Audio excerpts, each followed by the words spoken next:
Bonsoir à tous. Ce soir, nous allons échanger autour d'un thème un peu particulier, un thème de la prophétie dans la Bible, mais pas, on entend souvent parler de la fin des temps, là, ça va plutôt être une prophétie qui a été donnée il y a très très longtemps et qui s'est totalement réalisée, on va le voir, dans un texte duquel on n'est pas habitué à voir en fait une prophétie.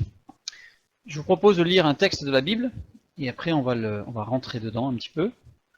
Genèse chapitre 32, d'abord des versets 3 à 20. Jacob envoya devant lui, alors pour ceux qui ne connaissent pas le texte, une petite présentation préliminaire. Jacob et Ésaü sont deux frères jumeaux, sachant que l'aîné étant Ésaü, le premier à être né c'est Ésaü, son frère à Jacob.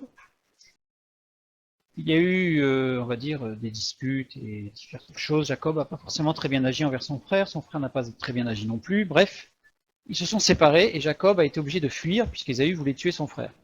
Donc Jacob a fui loin du pays dans lequel ils étaient, en Israël, et puis il a fait sa vie, il s'est marié, il a travaillé donc chez son beau-père, en dot, à l'époque il y avait une dot, il n'avait pas d'argent, donc il a travaillé pendant 7 ans pour sa première épouse, parce qu'en fait il aimait une femme qui s'appelait Rachel, et son beau-père l'a trompé, puisqu'il a travaillé 7 ans, et le jour du mariage, vous savez, à l'époque, la tradition voulait que la mariée était voilée, donc on ne la voyait pas.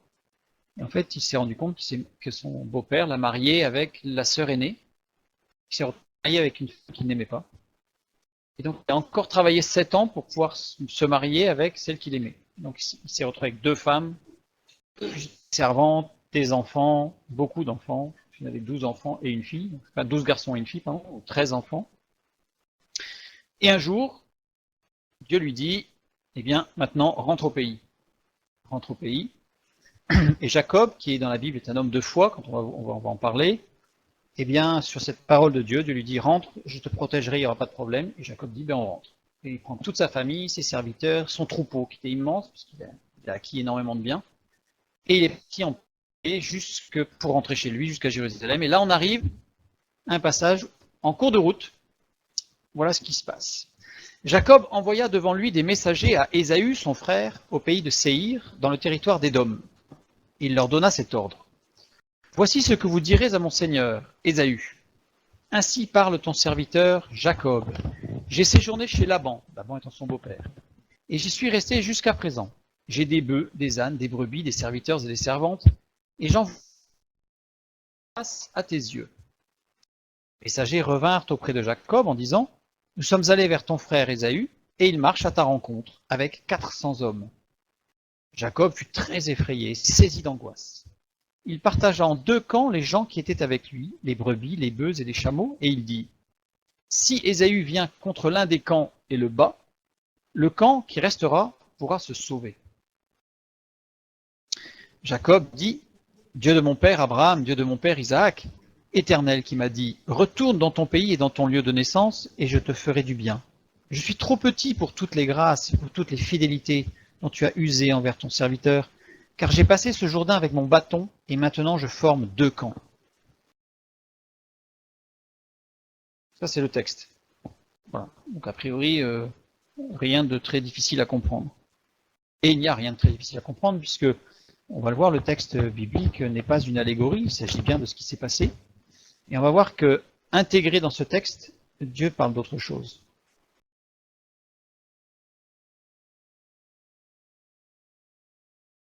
Genèse 32, verset 3 à 20 toujours, donc c'est la suite, pardon.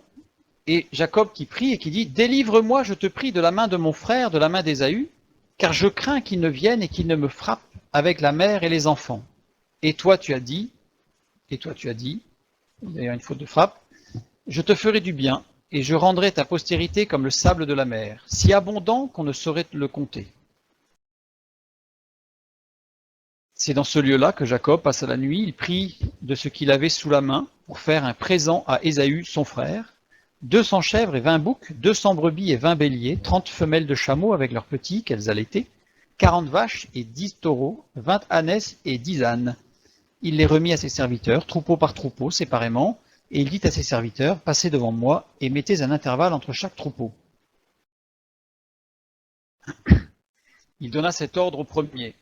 Quand Ésaü, mon frère, te rencontrera et te demandera « À qui es-tu? Où vas-tu? Et à qui appartient ce troupeau devant toi ?» Tu répondras à ton serviteur Jacob, « C'est un présent envoyé à mon seigneur Ésaü, et voici, il vient lui-même derrière nous. » Il donna le même ordre au second, au troisième et à tous ceux qui suivaient les troupeaux. C'est ainsi que vous parlerez à mon seigneur Ésaü.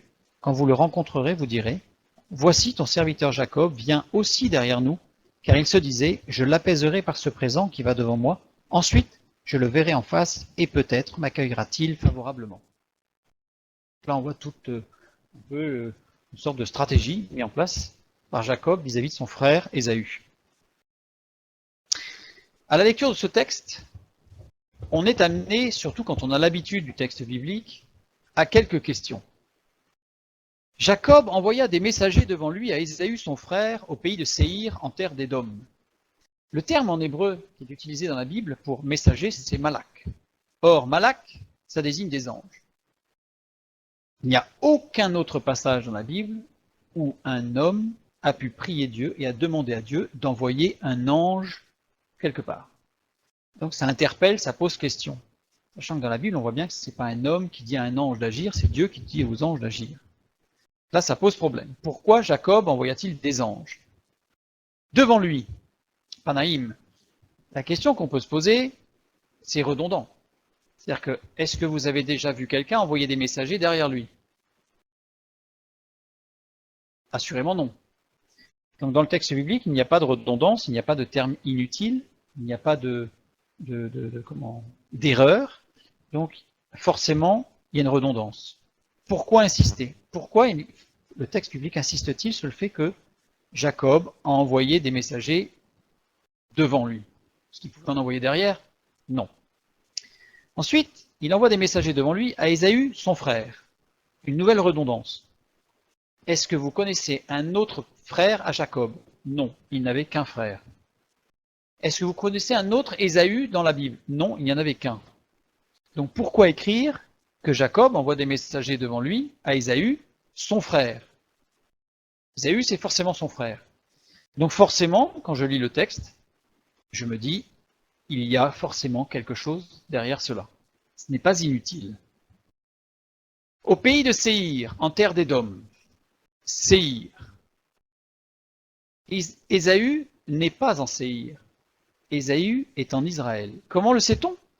Eh bien, ce n'est qu'après leur réconciliation que la Bible nous dit que Ésaü quitta Israël et alla s'établir dans un pays qui était Édom. Or là, nous sommes avant la rencontre et avant la réconciliation des deux frères, Genèse chapitre 32, alors que la réconciliation a lieu en Genèse chapitre 36. Donc bien après. Et c'est encore après qu'Ésaü est allé en terre d'Édom. Donc Jacob envoie des messagers en insistant devant lui vers un homme, Ésaü, de toute évidence, on le sait, est son frère. Un endroit où son frère ne peut pas être. Là, on commence à se rendre compte que ça pose quelques questions. Car nous lisons dans Genèse chapitre 36, versets 7 et 8, « Car leur richesse était trop considérable, donc à Jacob et Ésaü en même temps, pour qu'ils demeurassent ensemble, et la contrée où ils séjournaient ne pouvait plus leur suffire à cause de leurs troupeaux. Ésaü s'établit dans la montagne de Séhir, Ésaü, c'est Édom. » C'est après. Pourquoi envoyer des messagers où Ésaü n'est pas? D'autres questions encore. Pire que tout, on voit ici dans le texte que les messagers revinrent auprès de Jacob. Donc Jacob envoie des messagers à un endroit où Ésaü n'est pas, ils reviennent en disant « Nous sommes allés vers ton frère et on l'a vu. » Nous sommes allés vers ton frère. Beau, nous avons atteint ton frère. Le terme en hébreu est très clair, c'est qu'ils ont trouvé le frère à un endroit où il n'est pas. Comment des anges ont-ils atteint Ésaü où il n'était pas? Et on va y répondre, je vous rassure, on ne va pas passer la soirée à se poser des questions, on va aussi répondre aux questions. Et il marche à ta rencontre. Il marche, il y a un mot qui n'est pas traduit, Venam. Venam, qui veut dire lui-même. Question? Voilà. Il marche lui-même à ta rencontre. Là, à nouveau, pourquoi insister? S'il y a quelqu'un qui marche, surtout qui marche avec des hommes armés en guerre, S'il dit il marche vers toi, il marche lui-même vers toi, oui. Bon, s'il marche lui-même. On n'a jamais vu quelqu'un marcher pas lui-même. Donc on voit bien qu'il y a une redondance qui interpelle. Avec 400 hommes, honnêtement, en lisant le texte biblique, on n'a pas grand-chose à faire de savoir qu'ils étaient 400, 398, 401. Pourquoi cette précision de 400? Alors, évidemment, je pose la question pourquoi, je sais, parce que sinon la soirée va être courte. Pourquoi cette précision? Après, on nous dit que Jacob fut très effrayé et saisi d'angoisse. Très effrayé, c'est Méod Yareh, qui veut dire une très grande surprise et une crainte devant quelque chose de redoutable. Saisi d'angoisse, Yatsar, qui veut dire il est noué, il est déprimé, il est dans une détresse terrible. Il souffre d'angoisse. Lui, Jacob, qui dans la Bible est l'homme de la foi par excellence. Comment est-ce possible que l'homme de la foi soit aussi saisi d'épouvante, alors que c'est Dieu lui-même qui lui a dit « Va, je serai avec toi ». Il y a un problème. Il y a un problème qui ne va pas avec le contexte de Jacob. On sait que Jacob, si on étudie sa vie, a eu des hauts et des bas, c'est un homme de foi, mais il a eu aussi des crises de foi, entre guillemets. Donc c'est-à-dire qu'en fait, il a eu des moments de doute profond, mais là, en l'occurrence, dans ce passage-là, il est dans une période, au contraire, où il est extrêmement engagé dans la foi. Donc il n'a pas de doute. Le doute n'existe pas pour lui à ce moment-là. Donc ça pose problème. Pourquoi Jacob, qui venait de recevoir la promesse de Dieu, d'être protégé, a-t-il eu si peur? Et il a eu peur de quoi? De son frère?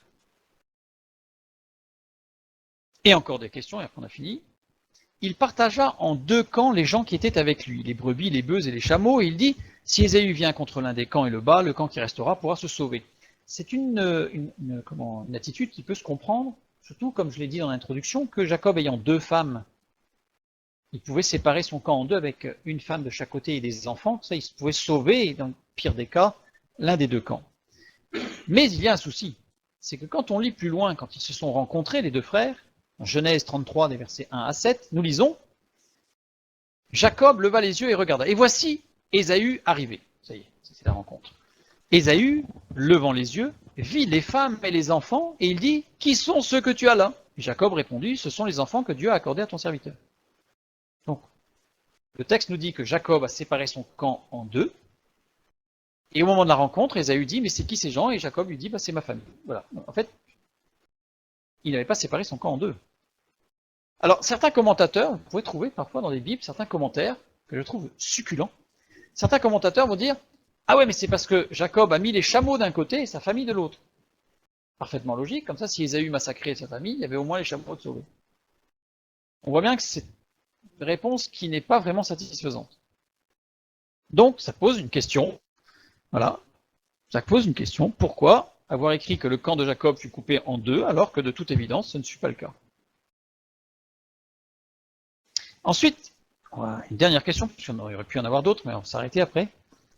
Jacob, donc, prit de ce qu'il avait sous la main pour faire un présent à Ésaü son frère, 200 chèvres et 20 boucs, 200 brebis et 20 béliers, 30 femelles de chameaux et leurs petits qu'elles allaitaient, 40 vaches et 10 taureaux, 20 ânesses et 10 ânes. Honnêtement, qu'est-ce qu'on a à faire de ce détail? Il suffisait de nous dire qu'il y avait des animaux, et puis voilà, c'était bon. Puis il y a des détails, hein, des femelles qui allaitent. C'est précis quand même. Qu'est-ce qu'on en a à faire que les femelles de chameaux allaitent et pas les brebis ou les chèvres ou les vaches? Donc, si la Bible donne cette description, tous ces détails, il y a une raison particulière. Commençons à essayer de répondre aux questions. Chapitre 32, verset 3, le début du texte. Jacob envoya des messagers devant lui à Ésaü son frère, au pays de Séhir, en terre d'Édom. Les messagers, on a vu que c'était Malak, ce sont des anges. Jacob a envoyé des anges. Devant lui, Panaïm, qui veut dire devant soi ou devant, dans une locution d'espace, donc c'est quelque part devant, plus loin, mais ça a aussi le sens d'une locution de temps. C'est-à-dire que Panaïm signifie aussi plus tard, dans le futur. Donc on peut très bien traduire, sans trahir le texte, Jacob envoya des messagers plus loin, dans l'espace, ou Jacob envoya des anges tard, dans le futur. Surprenant, mais on va voir pourquoi. Donc Jacob aurait demandé à Dieu d'envoyer des anges dans le futur. Point d'interrogation, surprenant. Continuons, reprenons notre verset 3. Et il les envoya en terre d'Édom, le pays d'Ésaü, vu qu'il n'y était pas. Ésaü s'établit dans la montagne de Séhir. Ésaü, c'est Édom, Genèse 36:8, nous l'avons lu tout à l'heure. Mais c'est après la réunification des deux frères, nous avons vu. À l'époque des faits, Ésaü est en Israël avec son père. Pour diverses raisons, on ne va pas rentrer dans les détails. Jacob envoya des anges à un endroit où Ésaü n'était pas encore, ce que nous avons vu. Et il les envoya en particulier, dans un endroit particulier. Le texte ne nous dit pas qu'il les envoyait en Édom, vous voyez, dans le pays de Séhir. Séhir est conclu avec 4 lettres. La lettre, c'est Shin, ça se lit de droite à gauche. Première lettre Shin, qui a une valeur numérique de 300. Et la fin du mot, Ir, qui veut dire ville ou principauté indépendante. Ce qu'il faut savoir, c'est que le texte biblique, à l'origine, est écrit sans espace entre les mots, parce qu'il n'y a pas de voyelles, il n'y a que des consonnes. Après, il y a certaines consonnes qui sont devenues des voyelles, un petit peu compliquées. En tout cas, au départ du texte, il n'y avait pas d'espace entre les mots. Ce sont les rabbins qui ont fait des scissions, qui ont espacé les mots et qui ont rajouté des voyelles avec des petits points et des petits traits sous chaque lettre, pour ne pas modifier le texte biblique, mais pour pouvoir le prononcer et s'en rappeler. Puisque les premiers sacrificateurs, lévites, connaissaient le texte biblique par cœur. Donc là, le texte, on a le mot Séhir qui est formé de 300 principautés, 300 villes. Donc Séhir peut se lire aussi, de façon directe, la réunification de 300 principautés. Donc Jacob envoya des anges plus tard à Ésaü son frère, dans le pays des 300 principautés réunies, en terre d'Édom. Le 18 janvier 1871, dans la galerie des glaces du château de Versailles, après la défaite française lors de la guerre franco-prussienne de 1870, Otto von Bismarck, qui était le représentant de l'Allemagne à l'époque, crée le Deuxième Reich en unifiant 300 principautés indépendantes. Déjà là, on commence à être un petit peu interpellé, se dire, tiens, quelle coïncidence. Le pays de Séhir en Édom serait l'Allemagne. Regardons. Les exégètes juifs, depuis toujours, quand je dis depuis toujours, c'est-à-dire que les traces sont si loin que l'on puisse remonter, et on a des documents qui datent du 4e siècle avant Jésus-Christ, assez peu, et on en a beaucoup qui datent à partir du 9e, 10e, 11e siècle après Jésus-Christ. Donc ces exégètes-là ont écrit, ainsi que les exégètes chrétiens des premiers siècles, ce qu'on appelle les pères de l'Église, donc les premiers à avoir écrit jusque l'an 200, 250, voire 300, c'est les repères que l'on peut prendre, pour parler des pères de l'Église, donc qui ont écrit au sujet des commentaires sur les textes bibliques, tous ont associé ce chapitre 32 de la Genèse à un psaume de David. Un psaume particulier de David, le psaume 140, au verset 8 exactement. Donc on verra tout à l'heure, il y a beaucoup de textes qui en parlent. Que nous dit ce psaume, verset 8? Il dit, c'est David qui prie et qui dit « Éternel, n'accomplis pas les désirs du méchant, ne laisse pas réussir ses projets de peur qui ne s'en glorifient. » Pause. Certains traduisent par pause, d'autres par intermède instrumental, puisqu'en fait le mot Séla, qui est traduit par pause en hébreu, signifie en fait une pause musicale. Il y a un mot qui n'est pas traduit. Éternel, n'accomplis pas les sémamo, désirs du méchant. Ce mot désigne une machination, un complot. Ce mot est construit avec deux racines. La première racine, zein, meim, qui désigne une machination ou un complot, et la deuxième, qui est une particule d'amplification. C'est-à-dire que ce mot désigne un complot très très important, extrêmement puissant, très organisé. Éternel, n'accomplis pas le complot, désir de complot du méchant, ne laisse pas réussir ses projets. Désir, ma'avaï. Ma'avaï, qui veut dire désir, intense. Et ensuite, le méchant, achat. Le méchant, il n'y a pas de problème de traduction. Et Rashi, alors Rashi est un rabbin du 11e siècle. Rabbin du 11e siècle, voilà ce qu'il écrit dans le traité Megillah 6a et 6b. Jacob a dit devant le Saint béni soit-il, souverain de l'univers, ne donne pas à Ésaü le mauvais désir de son cœur, ne laisse point s'accomplir ses perfides desseins. Il s'agit de Germamia d'Édom, car il sortirait, il détruirait le monde entier. Là, dans le traité Megillah, donc ce n'est pas la Bible, mais un commentaire de la Bible par un rabbin du XIe siècle, il nous dit qu'en fait, Séhir en Édom, il s'agit de Germamia d'Édom. Voilà une partie du haut de la page du traité Megillah 6, alors celui-là c'est le 6b. Germamia d'Édom, c'est écrit ici en hébreu, Germamia de droite à gauche, hein, Germamia el Édom, ici. Germamia el Édom. Dans les écrits anciens, c'est-à-dire tous les écrits antérieurs au XVIIIe siècle, la Megillah dont on a parlé, mais il y en a bien d'autres dont on parlait tout à l'heure, ce n'est pas écrit Germamia d'Édom, mais Germania d'Édom. Ici, vous voyez la différence. Ici, vous avez deux lettres Meim qui se suivent, et là, vous avez un Meim et un Nun, la lettre N. Germania. Et dans les écrits plus récents, après le XVIIIe siècle, eh bien, tous les écrits ont été recopiés. Les mêmes ont été recopiés avec deux Meim, deux M dans la prononciation, Germamia. Pourquoi ce changement à partir du XVIIIe siècle? Eh bien, ce qu'il faut savoir, c'est que l'Empire romain s'est effondré en 431, renversé par les Germaniques. Cet empire romain a perduré via les rois européens nommés par le pape, l'Église romaine, et le premier qui a reçu un titre particulier, c'est Charlemagne, qui a été le premier saint-empereur romain. Et il a créé le Saint-Empire germanique, appelé aussi Reich. C'est appelé Reich. Et maintient des découpages et unifications successives, c'est-à-dire qu'en fait, jusqu'en 1801, donc là on voit, voilà, j'ai mis une petite animation qui montre toutes le découpage du Saint-Empire germanique, depuis 962 jusqu'au 15e, 16e siècle. On voit que l'Empire s'est morcelé, et puis petit à petit il a été réduit, et il s'est réduit jusqu'à la fin, jusqu'à Napoléon, qui devient l'empereur des Français avec le traité de Lunéville en 1801, et la rupture du Saint-Empire germanique, qui a fini par être regroupé petit à petit l'Allemagne. En fait, c'est réduit jusqu'à devenir l'Allemagne, le Saint-Empire germanique, de départ.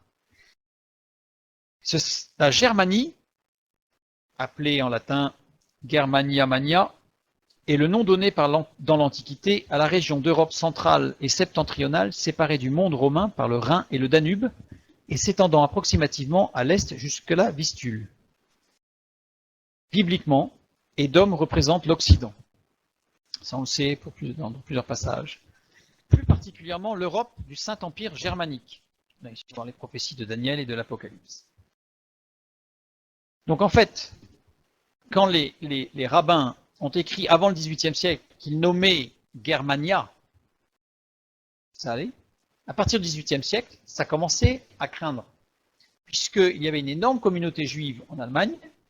Et si on commençait à écrire dans le texte biblique que le méchant, le perfide, avec ses désirs mauvais de destruction, c'était l'Allemagne, les Juifs de l'époque n'allaient pas vivre longtemps en Allemagne. Résultat, tous les textes ont été recopiés et modifiés. Mais les textes antérieurs au XVIIIe siècle que nous avons sont tous avec Germania. Dans la Mishnah Negaim, un autre texte de commentaire de la Bible, j'ai pris qu'une partie, hein, nous avons un rabbin qu'on appelle Barthénoura qui fait un commentaire intéressant. Il a vécu au XVe siècle. Sur Lévitique, chapitre 13, verset 12. Voilà le texte du Lévitique, chapitre 13, verset 12. Donc, ce sont des textes en général sur lesquels on ne s'attarde pas beaucoup. Mais si la lèpre a complètement poussé sur la peau et que la lèpre couvre toute la peau de celui qui en est atteint, depuis la tête jusqu'aux pieds, d'après tout ce que voit le sacrificateur, et là, il y a plein de choses à faire. Donc voilà les commentaires. Je vous les ai mis parce que vous allez voir que c'est intéressant. Et voilà ce que nous lisons dans ce commentaire de la Mishnah Negaim, au XVe siècle. Bohéret, en hébreu, c'est une sorte de patch ou de partie malade qui développe l'impureté, c'est une sorte de tache ou de tarte, on va dire, se trouve chez ceux qui habitent ou viennent de Germania. Et là, on trouve Germania, on le trouve ici, et ceux qui habitent Germania s'appellent les Germani. Donc c'est écrit à chaque fois, je le souligne ici, c'est écrit Germani. Et dans les commentaires de Barthénoura, du XVe siècle, il nous est dit que ceux qui développent l'impureté, c'est les habitants de Germania. Alors, ça ne veut pas dire qu'à l'époque, les Juifs étaient en train de dire que c'était l'Allemagne, et que l'Allemagne a toujours été on va dire, le berceau de la méchanceté. Pas du tout.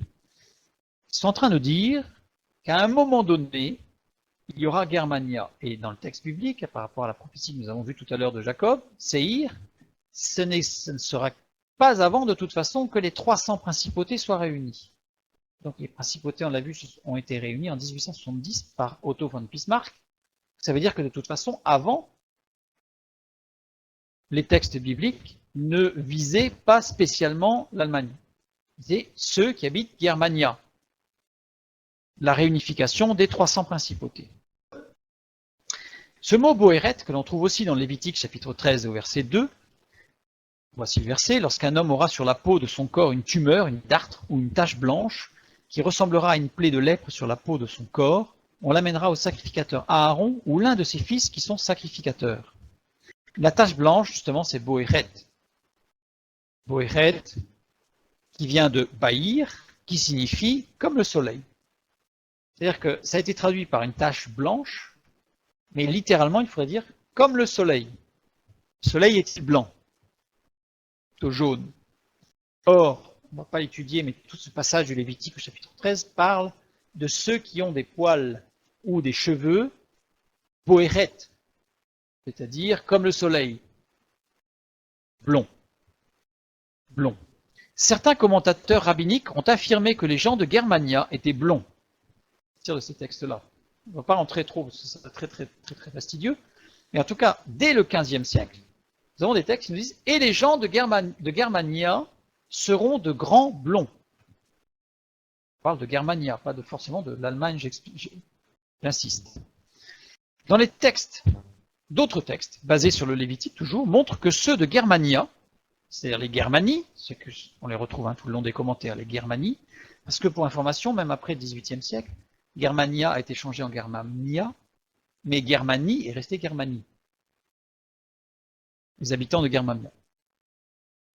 Et donc, il est dit que dans les textes, il est dit que ceux de Germanie, de Germania, donc les Germanie, apposent des marques colorées comme le soleil, des bohéret, sur les vêtements rendant impurs. Quand j'ai lu ce commentaire cette semaine, pour préparer ce soir, je n'ai pas pu m'empêcher que de penser à l'étoile jaune qui était apposée sur les vêtements et qui était devenue une marque d'impur. Ces écrits-là datent du XVe siècle, en commentaire du Lévitique et de Genèse chapitre 32, que nous lisons ce soir. Il est un rabbin du VIe siècle après Jésus-Christ, et qui est cité dans la Mishnah Negaim 2a, qu'il l'a dit, en a parlé. Rabbi Yaakov Emdem, XVIIe siècle, en a parlé dans la Gemara Megillah. Rabbi Eliaou de Vilna, appelé aussi Gaon de Vilna, XVIIIe siècle, en a parlé dans la Gemara Yoma et dans la Mishnah Negaim aussi. Donc j'ai donné 3 exemples, il en existe énormément, qui tous relient les gens de Germania à Genèse 32, Psaume 140, verset 8, Lévitique chapitre 13. En les citant tous comme étant des gens blonds, qui apposent une marque sur le vêtement qui rend impur, une marque qui d'a priori, comme le soleil, est plutôt jaune, et ce sont ces gens-là qui ont un perfide dessein de destruction. De plus, Hitler, souhaitant réunir les peuples germaniques au sein du Reich, pour créer le Troisième Reich, dont on va un tout petit peu parler après. Donc le Reich, on a vu que c'était le nom donné au Saint-Empire germanique dès 1962. Il avait un projet urbain gigantesque, Hitler. Il avait prévu de raser la ville de Berlin pour entièrement la reconstruire. D'ailleurs, il y a certaines parties en abords de Berlin où il a commencé à construire et à reconstruire la ville de Berlin. Son architecte, c'était Albert Speer. Je donne les références, comme ça vous pourrez rechercher ensuite, vous verrez. Vous avez des confirmations de tout ça. Voici une maquette de la nouvelle ville que Hitler voulait. Maquette de cette nouvelle ville grandiose. Et Berlin devait être donc rebaptisé, il devait changer de nom à Berlin. Et voilà comment il devait l'appeler, Germania. Hitler avait comme projet de reconstruire une ville à la place de Berlin qui se serait appelée Germania. Et là, le texte biblique commence à prendre toute son ampleur, toute la lumière se fait sur la précision du texte, puisque avant cette idée, on va dire, d'Hitler, Germania n'était pas associée au Troisième Reich, n'était pas associée au nazisme, mais Hitler montre bien qu'il était en lien direct avec tous ces perfides desseins de destruction. Donc Hitler voulait faire de Germania une nouvelle Babylone, ça on l'a dans le discours tenu dans la nuit du 11 au 12 mars 1942, discours d'Hitler, où il a cité explicitement que Germania serait une nouvelle Babylone, et Germania et les Dômes, ou Germania et les Dômes, désigne donc le pays réunissant les 300 principautés en Europe, l'Allemagne nazie. La prière de David reprend celle de Jacob près de 1300 ans plus tard. Psaume 140, verset 8. Les rabbins nous disent, et on le comprend quand on voit tous ces liens qui existent, qu'il y a 1300 ans qui séparent Jacob et David. Que, en fait, Dieu a révélé à Jacob ce qui allait se passer, et aussi à David, et que ces hommes ont prié Dieu d'intervenir pour éviter le pire. Psaume 140, verset 8, nous lisons « L'Éternel n'accomplit pas les desseins du méchant ». C'est David qui prie. « Ne laisse pas réussir ses projets de peur qui s'en glorifie. » Pause. Ou intermède musical. Jacob demanda à Dieu d'envoyer des anges dans le futur en Europe, plus précisément en Allemagne nazie. C'est très précis. On continue. Alors, le texte biblique nous dit qu'en plus, les anges sont revenus. Donc là, on comprend le verset 3. Jacob a prié pour que Dieu envoie des anges dans le futur, pour aller en Séhir, dans le pays des Dômes, donc 300 principautés, etc., pour intervenir et agir. Comme nous avons vu, l'action des anges qui sont allés à Sodome et Gomorrhe, par exemple. En tout cas, Jacob a prié pour envoyer des anges en Allemagne nazie. Au verset 6, nous lisons que les anges revinrent. Et là, Jacob fut très effrayé et saisi d'angoisse. Genèse 32, verset 7. Nous avons vu que Méod Yaré, c'était une très grande surprise, une crainte devant quelque chose de redoutable, et que saisi d'angoisse, Yatsar, noué, être déprimé dans la détresse, souffrir d'angoisse, c'est quelque chose de très très profond. Pourquoi Jacob, l'homme de foi par excellence, a-t-il eu si peur? Ok. Dieu lui a peut-être montré qu'il allait se passer des choses dans le futur. Bon, d'abord, c'était très très loin de lui. Deuxièmement, pourquoi avoir eu si peur, lui, l'homme de foi? Nous avons un autre passage qui nous parle de l'angoisse de Jacob, ou du jour d'angoisse de Jacob, c'est Jérémie chapitre 30, verset 7. Nous lisons « Malheur, car ce jour est grand, il n'y en a point eu de semblable, c'est un temps d'angoisse pour Jacob, mais il en sera délivré. »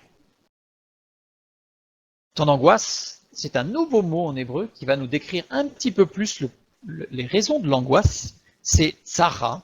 Tsara qui signifie souffrance face à un péril, face à un danger de mort. Jacob saisit d'angoisse parce qu'il y avait un risque que les descendants de Jacob, les Juifs, soient exterminés. Jacob a vu le péril nazi, la destruction du peuple juif. Alors la question qu'on va se poser rapidement, pourquoi vouloir détruire le peuple juif? C'est une question à laquelle souvent il n'y a pas beaucoup de réponses, parce que dans les livres d'histoire, etc., on essaie de trouver des justificatifs, que les juifs c'est parce qu'ils ont l'argent, c'est parce que ceci, c'est parce que cela, mais c'est pas vraiment pas très solide. Puis il y a d'autres personnes qui ont aussi les mêmes critères que ceux qui sont annoncés pour la destruction du peuple juif. Si on regarde bien, pour faire rapidement, avant Jésus-Christ, avant que Jésus ne vienne sur terre, la destruction du peuple juif aurait empêché la venue du Messie, Jésus-Christ. Donc on peut comprendre que le peuple juif qu'il y a eu, parce que quand on regarde l'histoire, en fait, de tout temps, il y a eu des pogroms, il y a eu des génocides, il y a eu des tentatives de génocide, de noyade, je dirais, de la culture juive, de tout temps. Donc, il y a eu les Syriens, il y a eu les Perses, il y a eu les Grecs, il y a eu les Romains, par des méthodes plus ou moins violentes ou plus ou moins insidieuses. Bref, il fallait empêcher la venue de Jésus-Christ. Ce n'a pas été le cas, Jésus est né. Mais pourquoi vouloir tuer les Juifs après, puisque ça y est, de toute façon Jésus est venu? Pourquoi? Eh bien tout simplement pour empêcher son retour. Parce que la Bible nous dit que Jésus va revenir. Il est venu et il va revenir. Et il va revenir, entre autres, pour instaurer un règne de 1000 ans de paix sur la terre, et ensuite il va y avoir l'éternité. C'est ce que nous dit la Bible. Hitler voulait instaurer un troisième Reich de 1000 ans. Psaume 140, verset 8, nous lisons « Éternel n'accomplit pas les désirs du méchant, ne laisse pas réussir ses projets de peur qu'il ne s'en glorifie. » Pause. Je me suis dit, je suis sûr que dans le texte biblique, il est tellement précis ce texte biblique, qu'il va y avoir une information qui va nous définir pourquoi détruire le peuple juif. Et on l'a dans le désir des méchants. Désir, ma'avai. Ma'avai en hébreu, regardez, en rouge, j'ai mis le dernier yod sur la gauche, parce que ma'avai s'écrit Meim, Aleph, Vav, Yod. Si on l'écrit avec 2 yod, c'est une faute d'orthographe. Ça veut dire que si un élève à l'école écrit ma'avai en hébreu avec 2 yod, on lui enlèvera un point. Or, dans la Bible, il y a une faute intentionnelle. Ça arrive régulièrement, on a des fautes parfois on a des fautes de grammaire, parfois on a des fautes de conjugaison, avec des sujets au pluriel et des verbes au singulier quand il s'agit de Dieu, Dieu qui est dans sa Trinité. Et là, en l'occurrence, on a le doublement du yod. Donc quand je regarde un petit peu, et en plus ce mot est employé qu'une seule fois, que là. Sinon, ma'avai est employé à d'autres endroits, mais sans le double yod. Ce n'est que là qu'il a le double yod. C'est très particulier. Donc les 3 premières lettres forment un mot qui signifie couper ou détruire. Détruire quoi? Détruire le yod. Le yod étant la représentation symbolique du Messie. On en parlera un petit peu après. Donc, si je prends ce mot tel qu'il est et que je le redécoupe comme on a fait pour Séhir, cela signifie détruire le Messie pour en mettre un autre. Donc le désir du méchant, le perfide désir du méchant, ce complot, c'est détruire le Messie pour en mettre un autre. C'est ce que la Bible appelle l'Antichrist. Donc on a vraiment toute la description du dessein qui se cache derrière non seulement l'histoire de l'humanité au travers des différents pogroms par rapport aux Juifs, mais en particulier, ce qui nous intéresse ce soir, par rapport à la Seconde Guerre mondiale et cette destruction systématique des Juifs. Systématique d'ailleurs, et qui était vraiment volontaire. Parce que si Hitler avait vraiment voulu avoir une race pure, entre guillemets, d'après ses dires, en évacuant les Juifs, pour qu'il n'ait plus aucune trace de reproduction dans l'enceinte du Troisième Reich de 100 Juifs, il suffisait tout simplement qu'il fasse une annonce en disant « dans 10 jours, je tue tous les Juifs. Je vous laisse 10 jours et vous partez ». Il est certain qu'au bout de 10 jours, il n'y aurait plus eu un seul. Or, on voit bien que avant de faire l'annonce, il y a eu des... J'aurais pu le mettre, mais je pourrais vous donner des références. On a des notes officielles adressées aux frontières et aux militaires où Hitler a demandé de fermer toutes les frontières aux Juifs avant d'annoncer qu'il allait les détruire, avant de mettre en route. Il ne voulait pas qu'ils s'échappent et il a explicitement écrit qu'il fallait les détruire et qu'il voulait les détruire. C'était pas le soi-disant race pure était vraiment quelque chose qui était pour justifier. Voilà, pour justifier ces actes. Donc continuons. Jacob envoya des messagers devant lui, à Ésaü son frère, au pays de Séhir, en terre d'Édom. Ésaü son frère maintenant. On va voir pourquoi le texte insiste sur Ésaü son frère, et d'ailleurs je vous inviterai ensuite à relire le texte et à regarder les passages où il est parlé d'Ésaü. Il y a des phrases où il est parlé d'Ésaü, où il est parlé du frère de Jacob, et il y a des passages où il est parlé de Ésaü, le frère de Jacob. Et on va comprendre pourquoi. Il n'y a pas de chiffre en hébreu. En hébreu, chaque lettre représente aussi un chiffre ou un nombre. Donc on a les 9 premières lettres qui représentent les 9 premiers chiffres, de 1 à 9. Ensuite, on a les 9 suivantes qui représentent les dizaines. de 10 à 90. Ensuite, on a les suivantes, qui sont les centaines, sachant qu'il n'y a que 22 lettres dans l'alphabet hébraïque. Donc on s'arrête à 400. Mais on a des lettres finales, c'est-à-dire qu'on a certaines lettres, comme ici par exemple la lettre Meim, que nous avons ici, qui vaut 40. Quand elle est en fin de mot, elle s'écrit de cette manière-là. C'est la même lettre, mais elle s'écrit différemment, et elle représente un nombre différent. Voilà. À chaque nom, même à chaque mot, je dirais, mais à chaque nom propre, est associée une valeur, qu'on appelle une valeur miloui. En hébreu, cette valeur miloui, c'est la somme de la valeur des lettres du nom. Par exemple, en français, on pourrait dire que quelqu'un qui s'appellerait A, B, C, D, on ferait 1 plus 2 plus 3 plus 4. Voilà. Je donne un exemple trivial. Donc on a comme ça une valeur associée au nom. Et alors, un exemple, on a retrouvé une inscription gravée. Celle que j'aime a le nombre 545. Alors ça, c'était à une époque de persécution, où il était interdit que, par exemple, une juive puisse fréquenter un non-juif, ou l'inverse. Et donc on a quelques courriers comme ça d'échanges d'amoureux, on pourrait presque dire du Roméo et Juliette transposé à la culture juive, et entre les deux familles qui ne peuvent pas s'entendre. Et là, en fait, toutes les lettres, on a des correspondances où il n'y a jamais de prénom ou de nom. À l'époque, il n'y avait pas les deux, il n'y en avait qu'un. Il y a un nombre. C'est-à-dire que celui qui reçoit le courrier sait que c'est lui, et c'est signé du nombre de son amour, donc il sait que c'est l'autre. Ça permettait d'être complètement discret, et si on tombait sur le courrier, il était totalement impossible de savoir qui c'était. C'est une méthode qui ne fait pas que chez les juifs ou les hébraïsants, puisqu'on l'a aussi dans tous les pays sémitiques. Donc il a été utilisé par les premiers chrétiens lors des persécutions, par exemple.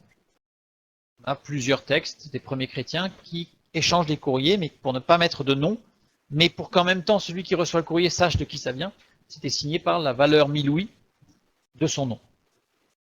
Seuls les informés savaient qui était chaque nombre, en fait.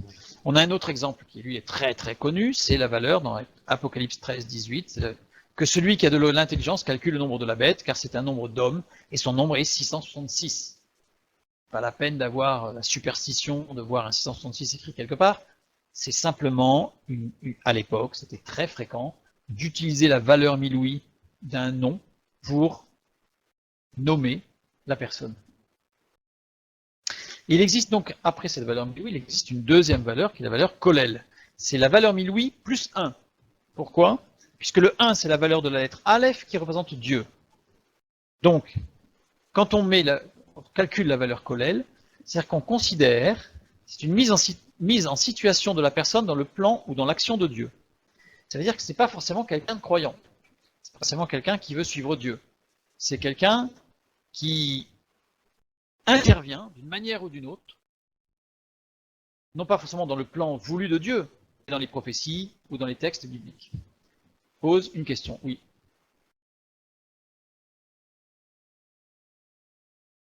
Alors, est-ce que la valeur miloui de Satan, c'est 666? Non, la valeur miloui de Satan n'est pas 666, il a une autre valeur miloui, puisque il y a aussi des valeurs qui sont particulières, et on va voir pourquoi. Parce que Satan n'a pas de correspondant. On va voir. Je reviendrai sur cette question juste après. Les lectures juives et rabbiniques, il est dit, depuis toujours, que deux noms avec la même valeur Kollel, et pas miloui, sachant que vous allez me dire, ouais, mais ça ne change rien, parce que si c'est juste plus 1 à chaque fois. On va voir que ça peut avoir de l'importance. C'est la valeur Kollel qui compte, dont l'un au moins est dans l'Ancien Testament. On ne va pas parler de deux personnes, par exemple, au temps moderne, de tel président de la République avec tel autre homme célèbre. Ça n'a pas de sens. Il faut que si un personnage du texte biblique a une valeur Kollel qui correspond à un personnage, notre personnage, alors les rabbins disent qu'il y a un lien prophétique. Ça ne veut pas dire que la vie de l'un va être calquée sur la vie de l'autre, mais il y a un lien prophétique quelque part entre les deux personnes. Voilà. Donc, Jacob envoya des messagers devant lui à Ésaü, son frère, pays d'Édom. On a vu que les messagers, c'était des anges. Devant lui, on a vu que c'était l'option d'espace plus loin ou de temps futur. Ok. Dans le futur, très bien. Maintenant, Ésaü. Ésaü, prenons Ésaü, en fait on dit Ésaü, mais en réalité s'il fallait traduire, s'il fallait le prononcer tel que c'est écrit en hébreu, c'est Esav. Donc Esav, voilà. Valeur miloui de Esav, c'est la somme des lettres, hein, donc 6 plus 300 plus 70, donc là j'ai fait à l'envers, hein, c'est 6 la lettre Vav, 300 la lettre Shin, 70 la lettre Aïn, qui fait 376. Valeur Kollel, 377. Son frère, Ar. Ar, qui signifie littéralement l'autre de même nature, l'autre, celui qui est comme lui. Quand on lit que Jacob envoya des anges dans le futur à celui qui était comme Ésaü. Comme Ésaü. Or, Ésaü voulait tuer Jacob. L'un pour l'autre, réciprocité. C'est-à-dire les deux choses, Ar. Si je prends maintenant Adolphe, je l'écris en hébreu, Adolphe. Valeur de Adolphe, valeur 1000 louis de Adolphe. 1 plus 4 plus 6 plus 30 plus 80 égale 121. Valeur Kollel, 122. Ça ne marche pas. Je ne tombe pas sur 377. On va essayer Hitler. Hitler, 5 plus 10 plus 9 plus 30 plus 200 égale 254. Valeur Kollel, 255. Ça ne colle pas non plus. Par contre, si je m'amuse à faire la somme des deux, parce qu'il ne s'appelait pas Adolphe, il ne s'appelait pas Hitler, il s'appelait Adolf Hitler. Ça nous fait 377. Là, boum, on retombe sur la même valeur. Non seulement ils avaient le même dessein, ils avaient le même désir de détruire celui qui était le Messie, et d'ailleurs il y a un texte des prophètes qui parle de Jacob comme étant le Messie, puisqu'il est porteur de la promesse du Messie, donc il est le Messie, donc c'est la destruction du Messie pour le remplacer, c'est ce que voulait faire Ésaü vis-à-vis de son frère, et c'est ce que voulait faire Adolf Hitler vis-à-vis du peuple juif, pour remplacer le Messie qui devait revenir, puisque c'est les Juifs qui vont appeler le Messie pour qu'il revienne d'après le texte biblique, et non pas les chrétiens, les Juifs. S'ils détruisaient les Juifs, Jésus ne revenait pas, et il remplaçait le Messie par lui, et le Troisième Reich. Genèse 32, verset 6. Il marche à ta rencontre avec 400 hommes. 400. La première lettre hébraïque, c'est la lettre Aleph. On l'a vu tout à l'heure. Valeur numérique 1. Symboliquement, elle représente Dieu. C'est une lettre qui ne se prononce pas. Elle est plus discrète que notre H à nous. Quand on prend un livre de prononciation hébreu, on va dire que le Aleph, c'est l'équivalent d'un mouvement de glotte arrière. Vous serez le soin d'essayer ce soir, avant de vous coucher, de faire un mouvement de glotte arrière. Voilà. Donc c'est la première lettre. La première. Dieu est le premier de tout, en tout. Dieu est le premier. Valeur numérique 1. Dieu est 1. Valeur miloui de Aleph. C'est-à-dire si je prends Aleph, c'est comme si nous on écrivait B, c'est B-E accent, pour faire B. On aurait les deux lettres. Aleph, c'est la lettre Aleph, la lettre Lamed, le L, et fait Aleph. Voilà, 3 lettres. Valeur miloui, 111. 111, évidemment, 1, 1, 1. C'est la Trinité. On va étudier ça ce soir. Et cette lettre Aleph ne se prononce pas, et on sait que le nom de Dieu, par le tétragramme, Yod, E, Vav, E, que l'on trouve parfois retranscrit en YHVH, c'est perdu, on ne l'a plus depuis le 4e siècle avant Jésus-Christ, on ne sait pas comment on doit prononcer ces 4 lettres.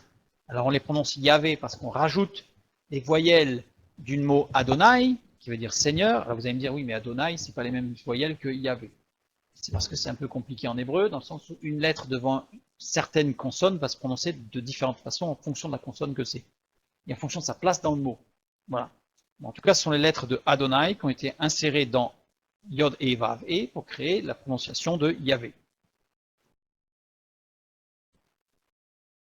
En tout cas, Aleph est construite à partir de 2 lettres hébraïques. Cette lettre Aleph, un Yod, la lettre Yod, est construite à partir de la lettre Yod, on va le voir, qui représente le Messie, Jésus-Christ, petite lettre de l'alphabet hébraïque, et la lettre Vav, qui a une valeur numérique 6 et qui représente l'homme sans Dieu.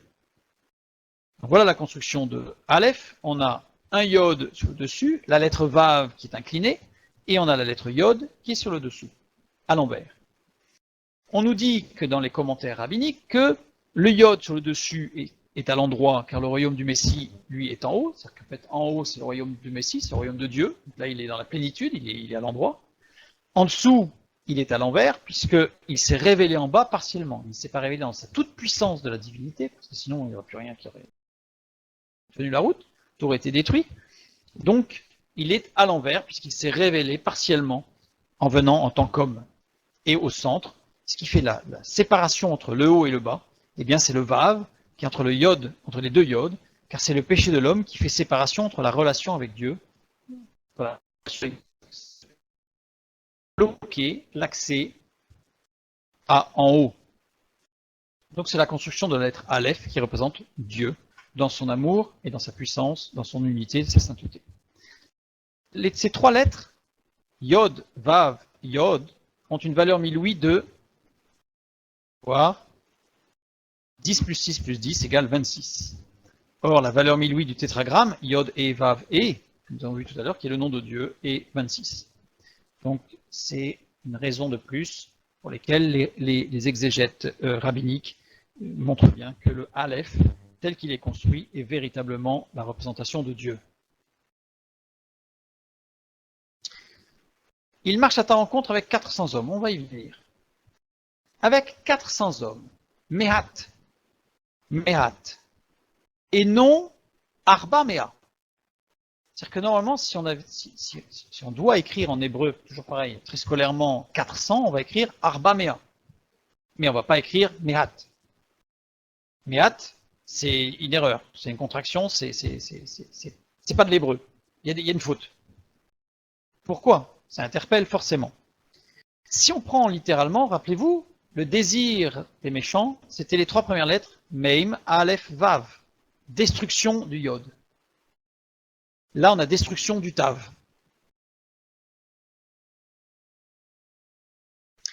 Le Tav, c'est la dernière lettre hébraïque.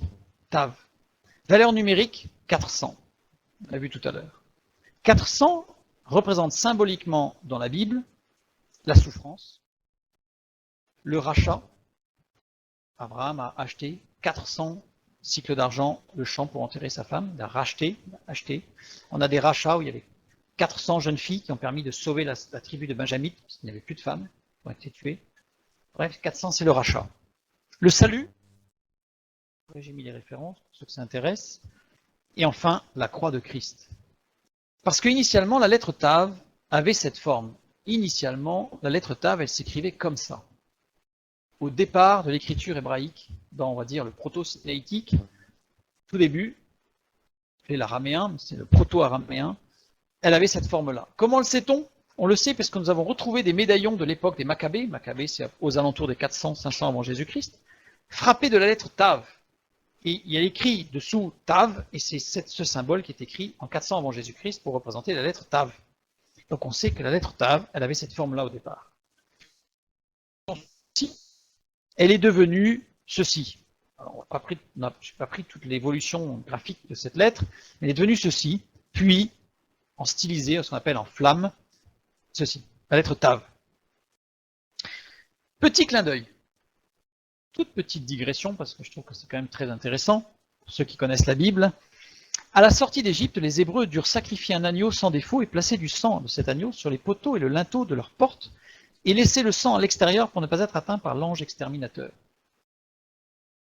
Si je fais un graphique qui représente le sang de l'agneau, il est posé sur une porte couverte par le sang de l'agneau, c'est-à-dire ceci. Et à l'extérieur, on devait laisser le sang de l'agneau, c'est-à-dire ceci. Donc quand il est écrit que le sang de l'agneau devait être mis sur les poteaux et linteaux de la porte, ça formait la lettre Tav, la croix. Jésus a dit, je suis la porte, nul ne vient au Père que par moi. C'est juste pour montrer tous les liens qu'il peut y avoir sur lesquels on peut s'intéresser. Par ailleurs, Ézéchiel chapitre 9 verset 4, il est dit, l'Éternel lui dit, passe au milieu de la ville, au milieu de Jérusalem, et fais une marque sur le front des hommes qui soupirent et qui gémissent à cause de toutes les abominations qui s'y commettent. Ce sont des hommes qui aiment Dieu et qui souffrent du fait que Dieu a été abandonné. Ce mot, une marque, c'est le mot tav. Marque d'un tav, sur le front des hommes, marque un tav sur le front des hommes qui soupirent, qui aiment Dieu, marque cette croix sur le front des hommes. Le tav est la marque du salut en Christ. La croix. Petit clin d'œil. Cette marque sera singée par Satan à la fin des temps, mais pour l'asservissement et la perte des hommes, avec cette marque, la marque de la bête, sur le front et sur la main. On ne va pas l'étudier ce soir. Apocalypse. Une information, pas qu'il y ait de méprise et de mauvaise compréhension. La marque de Caïn n'était pas un tav, mais Out. Out, c'est une autre marque. La marque, justement, une marque d'infamie, non pas la marque du salut. Donc Caïn n'a pas été marqué d'un tav quand il a reçu sa marque, quand il a été banni, mais il a reçu un Out, ce serait une autre étude. C'est pour ça qu'il y ait de mélange et d'incompréhension. Je reviens sur notre tav. Simplifié en écriture bâton, nous avons tav. En suivant la construction de Aleph, on revient sur notre construction de Aleph, qui est la première lettre de l'alphabet hébraïque, qui représente Dieu. Aleph construit suivant un chiffre. On prend un tav à l'endroit et on prend un tav à l'envers. Au même titre que nous avions un yod à l'endroit et un yod à l'envers. Nous prenons un tav à l'endroit en bas. Pourquoi? Parce que le royaume de la souffrance, de la perdition et de nécessité du salut, elle n'est pas en haut, elle est en bas. C'est en bas que le tav, que je veux dire que la croix règne. La croix, elle règne en bas, pas en haut. Elle règne en haut. Par contre, en haut, on va mettre un tav à l'envers. Tav à l'envers en haut, car la volonté d'Hitler était de prendre la place de Dieu. On a la construction, je dirais, symétrique de la construction du Aleph. Et là, on obtient ceci. En fait, dans l'histoire, la croix gammée a toujours été un point d'interrogation. J'ai lu pas mal de livres sur le sujet, et à chaque fois, il y a une incompréhension. Pourquoi Hitler a-t-il utilisé ce symbole? Hitler qui était très organisé, qui avait étudié énormément de choses. Certains vont nous dire que en fait, c'est le Svatika, mais il s'est trompé de côté. Comme si, dans cette organisation extrêmement pointilleuse de l'Allemagne nazie, il y aurait eu une telle erreur. Ce n'est pas possible. Le Svatika, ou ce qu'on a appelé le Sinistrogir, pour la croix gammée, le Svatika est l'Évrogir, ça tourne vers la gauche, l'Évrogir. Alors que la croix gammée, elle est dextrogir. Le Svatika est un symbole d'éternité dans l'Asie bouddhiste. Alors certains vont dire, ouais, mais comme il l'a mis à l'envers, en fait, c'était le symbole de la destruction, l'inverse de l'éternité. Ça ne tient pas dans le sens où Hitler voulait un règne éternel. Il voulait instaurer un règne de 1000 ans du Troisième Reich pour que ce soit éternel. Donc il n'allait pas prendre un symbole de l'inverse de l'éternité alors que lui-même voulait créer un royaume éternel. Donc il y a quelque chose qui ne va pas. La réponse, j'en suis convaincu, est ici, à savoir que ce symbole de cette croix gammée, est construite suivant la symétrique de la construction de la lettre Aleph qui représente Dieu. Symbole d'extrogir. Voilà. Donc Hitler prenait ses décisions, pour information toujours, à un endroit très particulier. Il préparait ses discours à un endroit très particulier, toujours le même, sur la réplique construite en 1934 de ce qu'on appelle le trône de Satan qui se trouvait à Pergame, qui se trouve actuellement à Berlin, depuis Otto von Bismarck, justement, qui a fait rapatrier à Berlin, ce serait une autre étude à faire par rapport aux prophéties, non seulement le trône de Satan qui était à Pergame, mais aussi la porte d'Ishtar qui était à Babylone, etc. Et tout ça se trouve à Berlin actuellement. Mais en tout cas, lui, Hitler, il s'est fait faire une reproduction du trône de Satan, et c'est toujours au niveau de ce trône de Satan que Hitler préparait ses discours et prenait ses décisions. Donc vraiment dans ce symbole de cette lettre Tav qu'il a voulu détruire, la destruction du Tav, la destruction de la croix, et c'est pour ça que c'est Ésaü, son frère, qui vient avec 400 hommes, qui vient avec ses désirs, avec cette intention de détruire la croix. Alors que le texte biblique de la Genèse, quand il est parlé de ce qui s'est passé entre Jacob et Ésaü, eh bien là on a Ésaü et Jacob. Et en fait, pour que vous commenciez à comprendre que ce texte-là, c'est comme s'il y avait deux textes imbriqués les uns dans les autres, l'un dans l'autre, et que quand il est parlé de Ésaü, son frère, alors il s'agit de l'autre comme Ésaü. Quand il s'agit d'Ésaü, il s'agit bien d'Ésaü. et tout ça imbriqué dans un texte que n'importe qui peut lire et comprendre sans même voir la difficulté. Oui.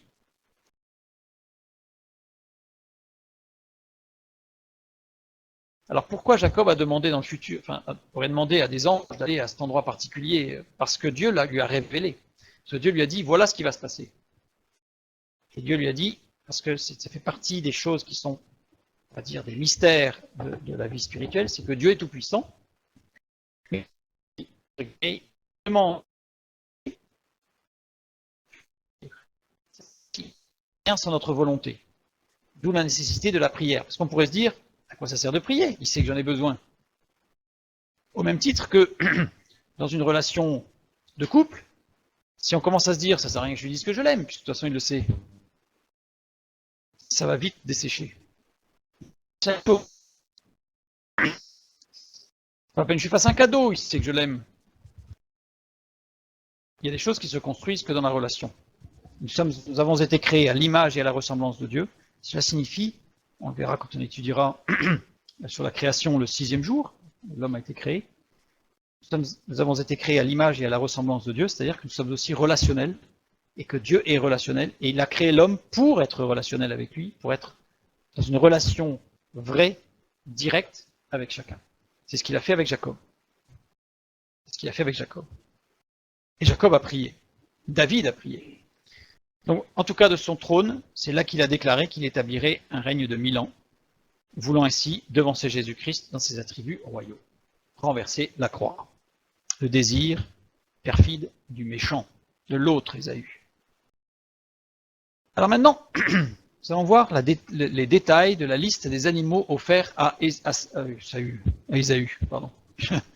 C'est une grosse erreur. À Ésaü. 200 chèvres, 20 boucs, 200 brebis, 20 béliers, 30 chamelles, 40 vaches, 10 taureaux, 20 ânesses et 10 ânes. 150. Bien. Elles allaitaient les chamelles. Donc elles avaient les chamelons. Nous arrivons donc à 580 animaux. Mais ce qu'il faut savoir, et c'est là un détail qui a son importance, c'est qu'une chamelle qui allaite, ça veut dire que le chameau père du chamelon est là. Parce que si vous séparez la chamelle du chameau, elle refuse d'allaiter son petit et elle le laissera mourir de faim. Ça veut dire que si le texte biblique nous dit qu'il y avait 30 chamelles qui allaitaient, c'est qu'il y avait 30 chamelons et qu'il y avait forcément 30 chameaux. Donc, nous arrivons à 610 animaux. Je me suis dit, bon, quel intérêt de nous donner cette liste? Et là, on trouve 3 nombres. Un nombre direct, c'est-à-dire que l'énonciation des nombres tels qu'ils sont énoncés, 550 animaux, comme 500 chamelons, et si on connaît un petit peu la façon dont fonctionnent les chameaux et les chamelles, à ce moment-là, on arrive à 610 animaux. Oui, question.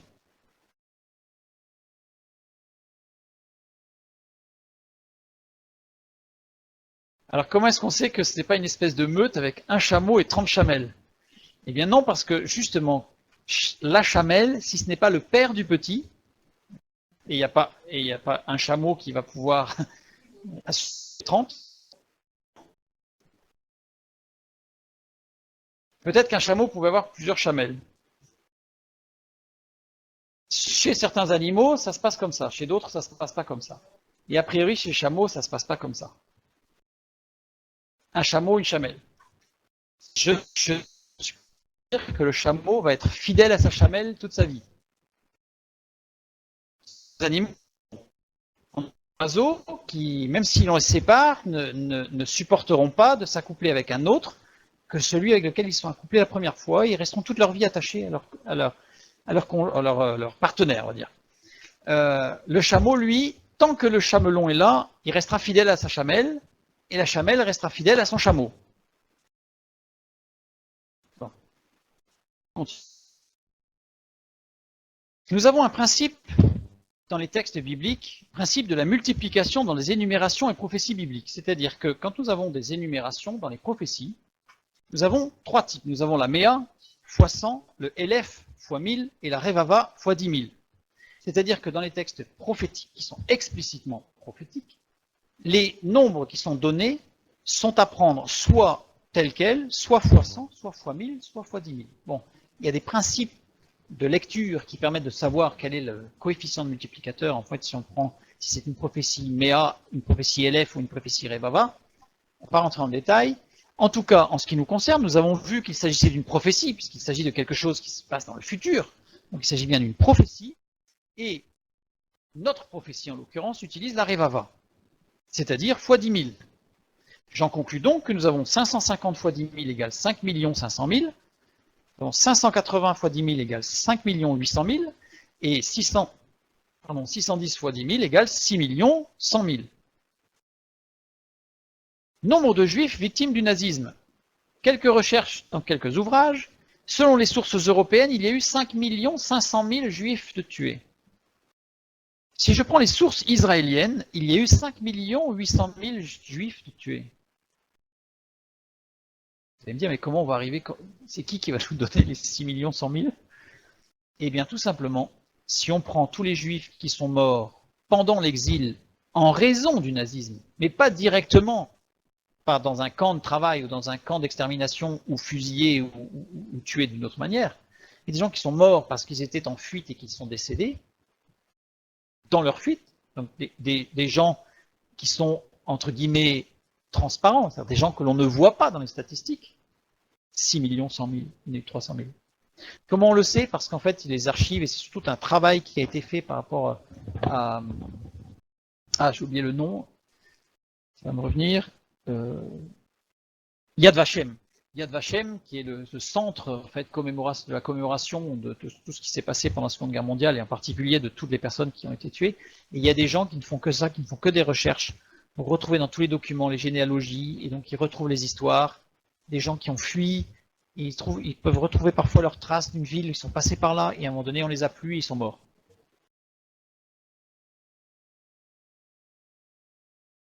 Alors c'est une estimation qui a été faite. Alors après, je ne vais pas dire que c'est à l'unité près. Non, a priori, il ne peut pas y en avoir beaucoup plus.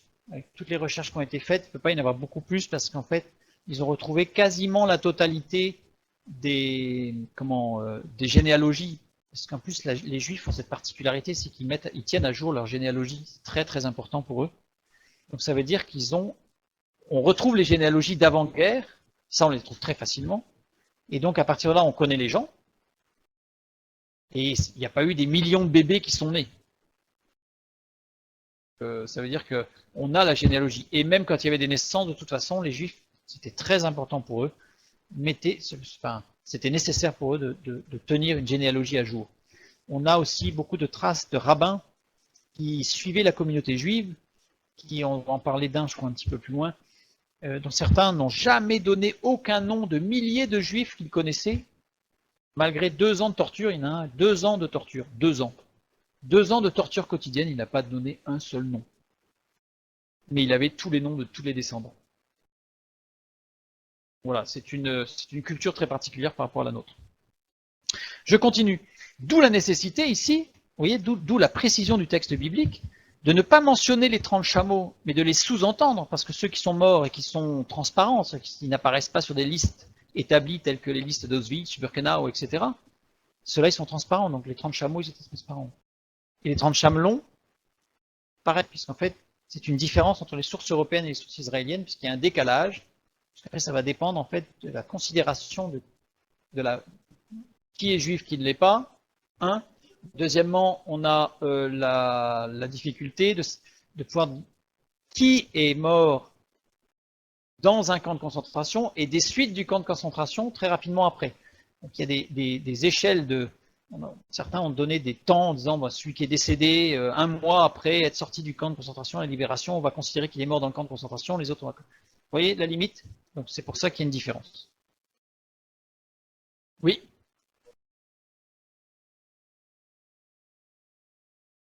Oui.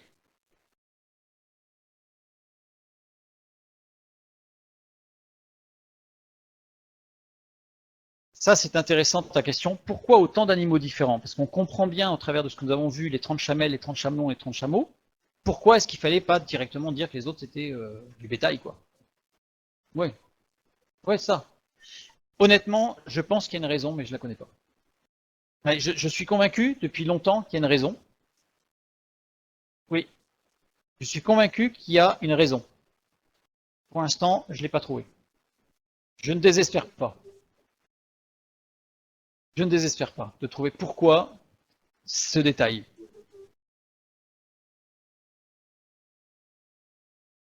J'en sais rien. Donc pour l'instant, voilà, j'en sais rien. Pour l'instant, je ne sais pas. Même si j'ai des petites idées, mais pour l'instant, je considère que je n'ai pas d'éléments suffisamment probants pour pouvoir affirmer que c'est telle ou telle chose. Mais il y a forcément, je suis convaincu qu'il y a une raison. Je ne l'ai pas. Pour l'instant. Je l'espère. Et nous continuons le texte et nous lisons par rapport à tous ces animaux, à tout ce qui se passe. Il les remit à ses serviteurs, troupeau par troupeau séparément, et il dit à ses serviteurs, passez devant moi et mettez un intervalle entre chaque troupeau. Et là, on y retrouve la notion de convoi. En fait, c'était par convoi qu'il les envoyait, parce qu'on voit la répétition. Et ce qui est intéressant, c'est que la dernière partie de la phrase, il dit à ses serviteurs, passez devant moi et mettez un intervalle entre chaque troupeau. J'ai vu des commentaires rabbiniques qui disent, on ne comprend pas cette phrase, parce que voilà comment on peut la traduire, chaque animal pour sa valeur en homme. Commentaire des rabbins du XVe siècle. Aujourd'hui, quand on lit et qu'on transcrit ce qui se passe, on comprend pourquoi ils ont pu écrire chaque animal pour sa valeur en homme. Puisqu'on a vu le décompte. Correspond. Par rapport à la Revava. Ouais. Une partie de la phrase, la fin de la phrase de Genèse chapitre 32, verset 16, qui est traduite, qui est traduite ou explicitée comme ça par des rabbins du 11e, 15e, 16e, 17e, 18e siècle. Oups là. Il partagea en deux camps les gens qui étaient avec lui, les brebis, les bœufs et les chameaux. Et il dit, si Ésaü vient contre l'un des camps et le bat, le camp qui restera pourra se sauver. Nous avons vu que là, il y a un problème, sachant que on commence à avoir l'habitude du texte. Alors là, il n'y a pas écrit son frère, d'accord? Mais dans le texte littéral, il y a écrit son frère. Ça n'a pas été traduit là. Mais dans le texte littéral, j'aurais dû le rajouter. Il y a, si Ésaü, son frère, si Ésaü, mon frère, enfin, voilà, vient contre l'un des camps et le bat, etc., etc. Donc il partagea en deux camps. En 1939, et l'histoire de la Seconde Guerre mondiale, il y a eu le pacte secret de non-agression entre l'Allemagne et la Russie. Oui, les animaux purs et impurs, mais ce serait une autre question. Donc en 1939, pacte secret de non-agression entre l'Allemagne et la Russie, et le partage de la Pologne. On connaît, ce serait intéressant d'approfondir, mais on ne va pas le faire. Donc là, ici, on a en rouge tout ce qui était russe, avec la ligne verte qui donne la démarcation, la délimitation de la Pologne qui a été coupée en deux, donc une partie russe, une partie allemande, dans ce pacte de non-agression. Jusqu'en juin 1940, Vilnius, une ville ici, un peu perdue là, est appelée la Jérusalem de l'Europe. En 1875, il y avait 37 909 juifs dans cette ville de Vilnius. En 1939, donc tout début de la guerre, 80 000 juifs dans une ville. Il faut savoir qu'il est plus parlé le yiddish dans cette ville que le lituanien, parce qu'en fait, c'est de la Lituanie. Après, c'est parti, ça a été annexé, puis c'est redevenu la Lituanie. Enfin, c'est un peu compliqué. Cette ville a une histoire très complexe. Oups, pardon. En 1929, suppression des visas entre le Japon et la Lituanie. C'est 10 ans avant le début de la guerre.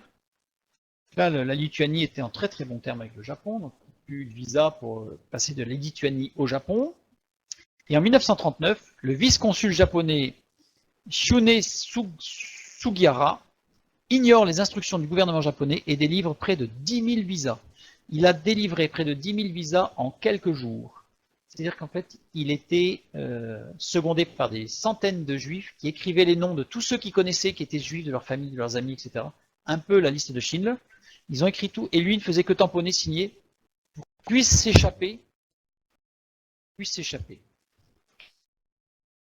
Lui, il a été remercié parce qu'il n'était pas très content au niveau du Japon, de ce qu'il avait fait. Il a sauvé au moins 10 000 juifs. Et ensuite, tout a été fermé, et là, il y a eu tous les autres juifs, parmi les 80 000, ont été massacrés. Mais ce qui est intéressant, c'est que, ici, dans cette séparation de cette ville de Vilnius,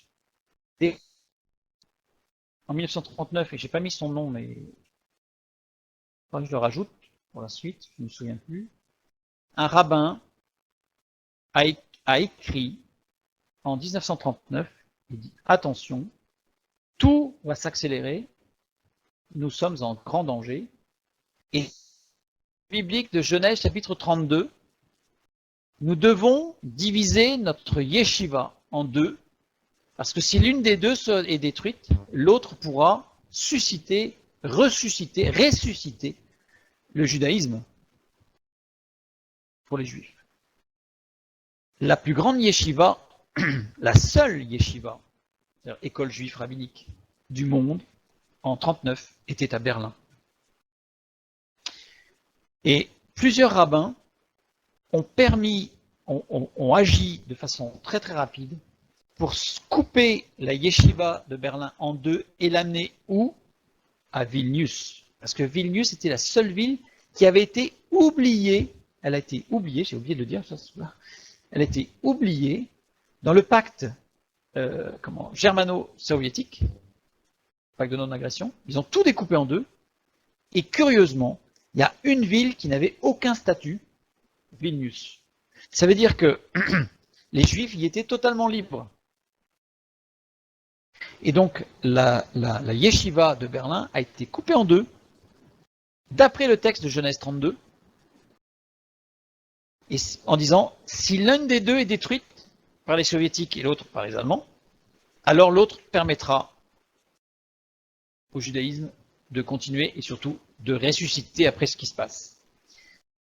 Ça, plusieurs l'ont écrit, ça a été fait, et parmi ces 10 000 juifs, 10 000 visas d'accordés, il y a à peu près autant de juifs qui ont quitté Vilnius, vous allez mis juste après, voilà, qui ont quitté Vilnius, ici, qui sont allés à Mir, ici en Biélorussie, et de Mir, par le train, imaginez 10 000 juifs qui transportent la yeshiva.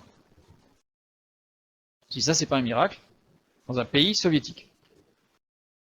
Ils ont traversé toute la Russie pour aller jusqu'à Shanghai. Shanghai qui, jusqu'au début des années 2000, avait la plus grande yeshiva du monde, parce que justement, c'est qui a permis au monde juif, je dirais, judaïque, de ressusciter après la Seconde Guerre mondiale, c'est la yeshiva de Shanghai. Grâce à ce texte de Genèse, chapitre 32.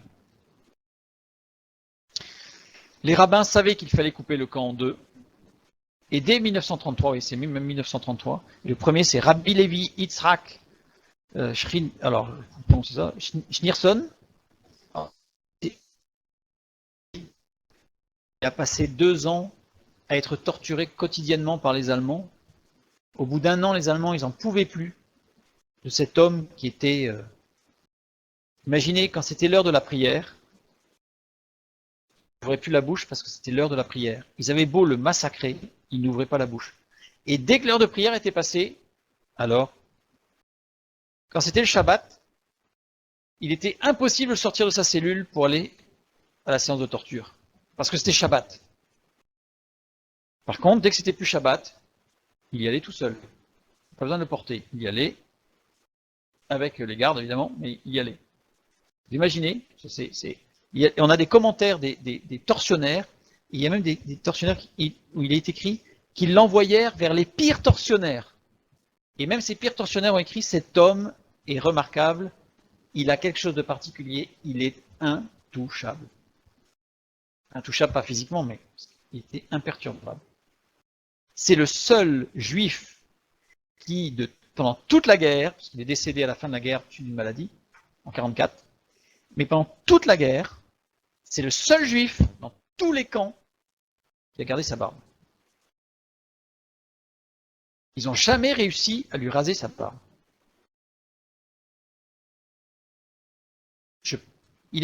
C'est ce qu'on appelle, ils disent que c'était un tzaddik, c'est-à-dire que c'était un saint, c'est-à-dire que il était tellement rempli de la force de Dieu que quand il avait dit non, c'était non, et sa barbe, c'était non. Et il y a un texte, il est dit qu'un jour, ils sont rentrés à plusieurs avec des rasoirs pour lui raser sa barbe. Il s'est redressé et il a dit, vous ne toucherez pas à ma barbe. Et ça a été, voilà, bon, c'est un homme très particulier, extraordinaire. Et cet homme-là a dit, en 1933, c'est lui le premier qui a dit, il faut couper la yeshiva de Berlin en deux. D'après le texte de Genèse 32, et parce qu'il avait toute l'étude en fait par rapport à Rachi, par rapport à tous les autres rabbins du 11e, 13e, 15e siècle, il dit par rapport au Lévitique, tout ça, il avait tout compris. Germania et les Dômes. Pourquoi Shanghai? Parce que, alors, une petite parenthèse encore, le Shanghai a une histoire très très particulière, puisque si un jour peut-être qu'on étudiera la culture asiatique, et on verra que Shanghai, au début, ça s'appelait pas Shanghai, ça s'appelait Shaddai, parce qu'en fait, c'était un petit village où on adorait le Dieu créateur et on sacrifiait un agneau pour le péché de tout le peuple chinois tous les ans, en attendant que, d'après les textes anciens chinois, le Dieu se révélera dans son Fils, qui naîtra et qui accomplira le sacrifice ultime pour le salut de toute l'humanité. C'était dans un petit village qui s'appelait Shaddai, et qui est devenu maintenant Shanghai. Donc voilà. Voilà pourquoi ils se sont enfuis là, sans vraiment le savoir, parce qu'en fait, ils étaient en fuite permanente. Et c'est arrivé à Shanghai qu'ils se sont dit chez eux, et pour cause, et là ils ont établi la yeshiva. C'est là qu'il a déclaré qu'il fallait couper la yeshiva en deux. Le judaïsme et le peuple juif étaient sauvés. Un petit regard sur l'histoire, pour terminer. Quelle fut la première défaite des nazis? Pas des spécialistes de la Seconde Guerre mondiale. Réponse habituelle, si on prend les livres d'histoire, dans tous les livres d'histoire, j'ai vérifié, on nous dit que c'est le 2 février 1943 à Stalingrad. Et Stalingrad, les Allemands ont rompu le pacte germano-soviétique, ils sont rentrés, ils ont voulu, en début d'hiver, même erreur que Napoléon Bonaparte. Les Russes ont attendu l'hiver parce qu'ils savaient que là, ils ne tiendraient jamais. En effet, ça a été le débâcle. Et ils ont perdu, c'était leur défaite 2 février 1943. Donc partout dans les livres, on nous dit que c'est la première défaite de l'armée nazie pendant la Seconde Guerre mondiale. Ce qui est faux. Ce n'est pas la première défaite. La première défaite, elle a eu lieu le 2 novembre 1942, et quasiment 6 mois avant, enfin, 4 mois avant. 3 mois, ouais. Comment on le sait? Parce que c'est pas écrit dans les livres d'histoire. Parce qu'il suffit de prendre dans les livres d'histoire la bataille de Ber Hakeim, et dans les livres d'histoire de la bataille de Ber Hakeim, on te dit que c'est le 2 novembre 1942 et que les Allemands ont perdu. Il y a eu 8000 morts du côté des Alliés, et extinction de l'armée blindée de Rommel le 2 novembre 1942, donc on ne peut pas dire que c'était une petite bataille. Une bataille qui a duré plusieurs jours. Voilà, donc pour situer où se situe Ber Hakeim se situe en Égypte, ici. Oui. Pourquoi est-ce qu'ils n'ont pas dit que c'était ça? Eh bien, tu vas le savoir tout de suite. Pourquoi ils n'ont pas dit que c'était ça? Parce qu'en fait, tout ce qui est lié, tout ce qui a un lien étroit avec la Bible, avec les prophéties de la Bible, avec ce qui est écrit dans la Bible, curieusement, ça, on n'en parle pas. On va le voir. On va remonter un peu dans le temps. Au mois de juillet 1942, Hitler prévient que dans les 3 jours, il rentrerait avec son armée en Israël. Son objectif, détruire Israël. C'était pas que détruire les Juifs, c'était détruire Israël, qui est plus rien. Il voulait raser Yerushalayim, il voulait raser Jérusalem. Donc, il est parti pour attaquer. Pour information, la radio allemande a même annoncé que les prières arrivaient trop tard, que ils ont annoncé ça à la radio, que les prières servaient à rien en se moquant des Juifs, parce que les Juifs se sont mis à prier, bien entendu, ils se sont mis à prier. Et donc voilà, et que la fin des Juifs d'Israël serait la même que les autres Juifs, c'est-à-dire éradiqués, point. C'était l'annonce de la radio allemande partout. Évidemment, à cette annonce-là, le peuple, les Juifs qui étaient en Israël, ont craint. Donc ils ont commencé à monter des murs de sable, etc. Mais ce qui était ridicule par rapport à l'armée, parce que c'était Rommel, avec je ne sais plus combien de blindés qui se dirigeaient droit sur Jérusalem. 2 miracles ont permis cette victoire de Ber Hakeim. 2. La première, c'est qu'alors que les Allemands traversaient le désert, ils ont percé un aqueduc construit par les Anglais qui devaient acheminer l'eau pour boire. Ils ont bu l'eau. Et le problème, c'est que l'eau était empoisonnée, ils ont été malades. Tous. Tous malades. Et curieusement, les Anglais n'y avaient jamais bu. Voilà. Donc les Allemands ont tous été malades, donc ce qui fait que ça les a énormément retardés. Si vous imaginez toute l'armée avec une dysenterie, vaut mieux faire une pause. Vaut mieux faire une pause. Donc ils ont fait une pause, et ça les a énormément retardés pendant leur avancée. Et le deuxième miracle, c'est alors qu'ils sont repartis, les camions de ravitaillement ne sont pas arrivés à temps. C'est-à-dire que dans cette organisation qui était sans faille, ce jour-là, il y a eu un problème et les camions de ravitaillement pour les chars blindés allemands ne sont pas arrivés. Résultat, tous les chars sont tombés en panne d'essence. Ils étaient tous alignés sur la route. Ils ne pouvaient même plus tourner leur tourelle. Ça veut dire que quand les Alliés sont arrivés, c'était un jeu. Évidemment, ils se sont défendus. Après, il a fallu aller au corps, enfin, sur la terre, au niveau du terrain, il y a eu 8000 morts. C'est quand même énorme. Et je veux dire que les blindés allemands, qui étaient la terreur, parce que les blindés allemands ils étaient extrêmement résistants, ont été tous paralysés. Et là, ça a été la défaite totale de l'armée de Rommel, qui a eu beaucoup de mal à s'en remettre et surtout à se rendre. C'était un carnage. Donc voilà. L'aviation anglaise, pourtant très affaiblie, il n'y a pas que les Anglais d'ailleurs, hein, il y avait aussi des Italiens et des Français. Il y a beaucoup d'Italiens. Donc, des Alliés, la force alliée. Les Alliés, en tout cas très affaiblis, ont pu détruire cette avancée de chars vers Jérusalem, et Rommel est défait par Montgomery. Ça, c'est l'histoire. Donc, comme on le sait, il suffit tout simplement de taper Bir Hakeim, et on sait que c'était le 2 novembre 1942, la première des grandes défaites de l'Allemagne nazie. Oui.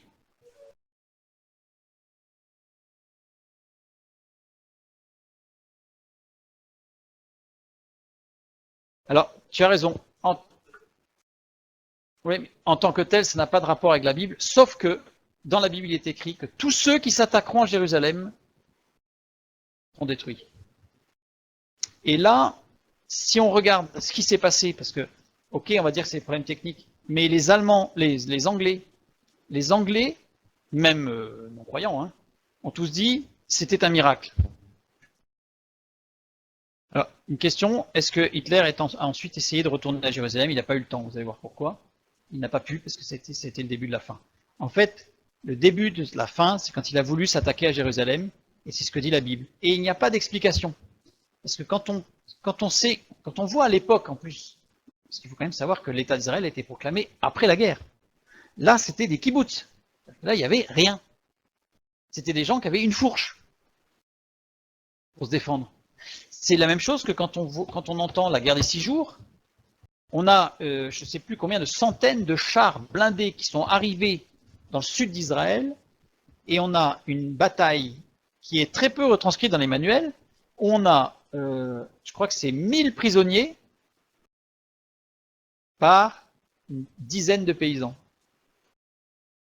Les 1000 prisonniers sont tous armés jusqu'aux dents, les Syriens, les Égyptiens. La dizaine de paysans, ils ont une fourche. Mais qu'est-ce qui a été dit dans tous les rapports militaires, syriens et égyptiens?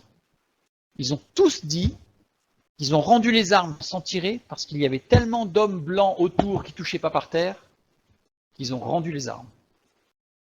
C'est écrit dans les rapports militaires. Évidemment, dans un manuel scolaire, ça passe pas bien. Ça passe pas bien. Mais on a, pour faire une petite parenthèse, il y a 2-3 ans, il y a un rapport, donc il y a l'armée israélienne est partie du côté palestinien pour aller chercher 3 terroristes, 3 responsables terroristes extrêmement virulents. Donc ils sont arrivés et donc, ils étaient dans une maison, donc c'était très compliqué parce que tout était piégé, enfin bref, donc ils ont fait sauter une partie du mur pour pas rentrer par la porte d'entrée, parce qu'ils savaient que c'était piégé. Et quand ils sont rentrés,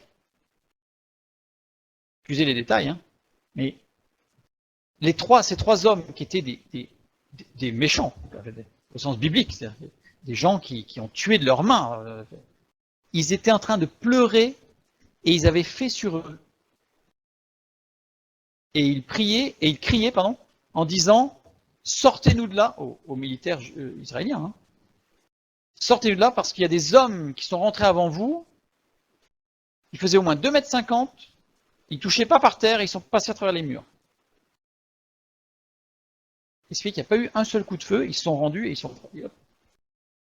Donc, des comme ça, on en a plein. On a une autre, après j'arrête, mais parce que là, sinon, je vais jusqu'au bout de la nuit. On a un autre, c'est dans la vallée dans une vallée, je me souviens plus son nom, j'ai un trou là. Et ça, on le sait par des moines, parce qu'en fait, ils avaient un monastère sur la hauteur, donc ils voyaient ce qui se passait. Donc, ils ont vu l'armée, alors l'armée juive, ça s'appelait une armée, donc ils étaient quelques bonhommes là avec des fusils. C'était presque à l'âge de la baïonnette, presque. Et en face, il y avait l'armée syrienne qui montait. Et donc là, ils se sont dit, ça va être un massacre. Un massacre. Donc les Juifs, eux, ils ont commencé à se mettre en position pour résister. Ils savaient que c'était pas longtemps, mais c'est pas grave. Mais il y a un texte biblique qui dit, un texte prophétique aussi, emboîté comme ça, dans le livre de Josué, et qui dit que, c'est quand Josué contre les Amalécites, Dieu dit, et j'enverrai contre tes ennemis une nuée de frelons. Et ce jour-là, c'est les moines qui sont en haut, là, dans leur monastère, qui disent, on regardait, et on a vu un mur se lever, qui sortait d'on ne sait pas où, des frelons, exactement comme le texte biblique le disait. Et les frelons ont fait un mur, mais infranchissable. Et à un moment donné, sans que personne ne sache pourquoi, ils se sont jetés sur les Syriens. Et ils sont tous partis, parce qu'en laissant toutes leurs armes et tout ça, ce qui fait que l'armée israélienne a tout récupéré. Ça, dans les manuels scolaires, ça ne le fait pas non plus. Voilà, donc il y a beaucoup de choses, et j'en ai donné que quelques exemples, et on pourrait faire tout un livre là-dessus. Tout un livre. Voilà, donc je reviens à notre récit. Donc la première défaite de la guerre, et Hitler a réellement commencé à perdre la guerre à ce moment-là. Pourquoi? Parce que si on prend, à partir de la défaite de Bir Hakeim, qu'est-ce qui s'est passé? Les Alliés ont repris toute l'Égypte. Là, on reprend une carte un peu plus grande. Ils ont traversé toute l'Égypte, toute la Libye, toute la Tunisie. Ils sont remontés, et là, ils ont battu tous les Allemands, là, au fur et à mesure. Ensuite, ils sont remontés par la Sicile. Ils ont remonté l'Italie et Rome. Alors évidemment, il y a aussi les Alliés qui venaient par la Manche, ça s'est fait de façon concomitante. Mais le début, je dirais le début de la fin, le début de la déconfiture de l'Allemagne nazie, s'est situé à Bir Hakeim. Et ensuite, c'est remonté jusqu'à Berlin, par le sud. Par le sud. En réalité, la guerre a été perdue par Hitler aux portes de Jérusalem. C'est aux portes de Jérusalem. À la limite, on pourrait presque dire, qu'est-ce qui serait devenu s'il n'avait jamais attaqué Jérusalem? Mais la Bible dit que celui qui attaque Jérusalem, c'est Dieu lui-même qui intervient. Là, pas possible. Dieu a entendu la prière de Jacob, parce que Jacob a prié pour que Dieu envoie des anges, et Dieu a envoyé des anges. Dieu a entendu la prière de David, et on verra quand on étudiera la deuxième partie que Dieu a entendu d'autres prières encore, qui ont été aussi précises, peut-être même encore plus précises de ce que nous avons vu ce soir, mais quelque chose qui est encore beaucoup plus précis et qui s'est exactement passé à la lettre près, et on pourrait presque dire à la minute près de ce qui est dit dans le texte biblique. Ça, on verra ça pour la prochaine fois. En tout cas, dans Jérémie 30, verset 7, nous avons lu tout à l'heure, « Malheur, car ce jour est grand, il n'y en a point eu de semblable, c'est un temps d'angoisse pour Jacob, mais il en sera délivré. » Mais il en sera délivré. Ça, c'est le message de cette prophétie biblique. Maintenant, je me suis posé une question, je me suis dit, quel était l'intérêt pour nous aujourd'hui que Dieu nous transmette? Parce que, il a révélé à Jacob ce qui allait se passer pour qu'il prie et qu'il se passe des choses. Ok. Quel est l'intérêt pour nous que ce soit écrit? Alors, on l'a vu, l'un des intérêts directs, c'est que les rabbins, l'ayant lu, l'ayant compris, ont pu sauver le peuple juif. Mais il y a un autre message, à mon avis, pour nous aujourd'hui aussi, c'est que Dieu veille et qu'il a tout prévu. Et que même quand on est dans une situation où ça paraît complètement perdu d'avance, fichu, impossible, eh bien Dieu a prévu une sortie. Et peut-être même qu'il a prévu qu'il y a des gens qu'on ne connaîtra peut-être jamais et qui ont prié pour nous pour qu'on s'en sorte. Ça, ce sont des choses qui sont dans la Bible, qui sont vraies, et il n'y a pas une seule situation qui ne soit pas sans solution avec Dieu. Ça, c'est le message fort de ce que nous dit cette prophétie. Je vous dis à la prochaine étude sur la deuxième partie de notre étude sur cette révélation de Dieu par rapport à la Seconde Guerre mondiale. On étudiera un autre passage.